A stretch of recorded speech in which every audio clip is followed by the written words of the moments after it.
Bonjour, je suis Léa, votre assistante Facture Pro. Dans cette vidéo, on va découvrir la bibliothèque, votre catalogue d'articles et de services réutilisables, un vrai gain de temps pour vos devis et vos factures.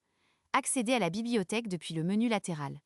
La page s'organise en 3 onglets: Éléments, groupe d'articles et Ouvrages. L'onglet Éléments affiche la liste de vos articles. Sur la gauche, vos dossiers organisent la bibliothèque comme un explorateur de fichiers. Cliquez sur un dossier pour n'afficher que les articles qu'il contient, sous-dossier compris. Et pour ranger un article, glissez-le simplement sur le dossier de votre choix. Les onglets Tous, Fournitures et Main-d'œuvre permettent en plus de filtrer par type d'éléments. Cliquez sur le bouton Créer, puis choisissez Saisir manuellement.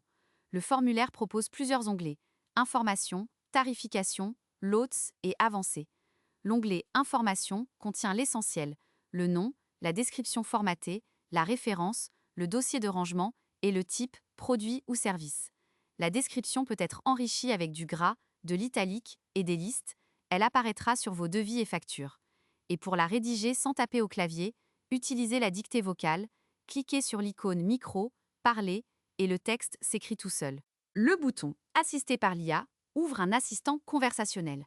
Posez une question sur l'article et l'IA vous suggère des améliorations que vous pouvez appliquer ou ignorer.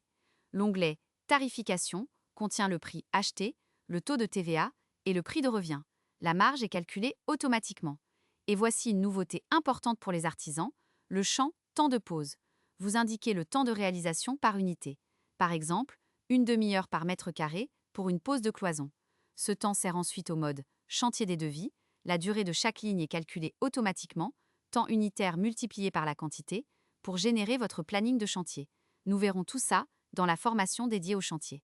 L'onglet Lots permet d'associer l'article à des groupes d'articles existants. L'onglet Avancé propose des options supplémentaires comme les notes privées et le statut actif ou inactif.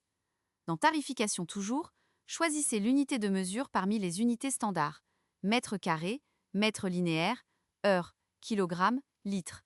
Vous pouvez aussi créer vos propres unités. Enregistrez pour créer l'article. Il sera immédiatement disponible dans vos documents. Voilà comment créer un article. Dans la prochaine vidéo, je vous montrerai comment organiser votre bibliothèque avec les dossiers. À très bientôt!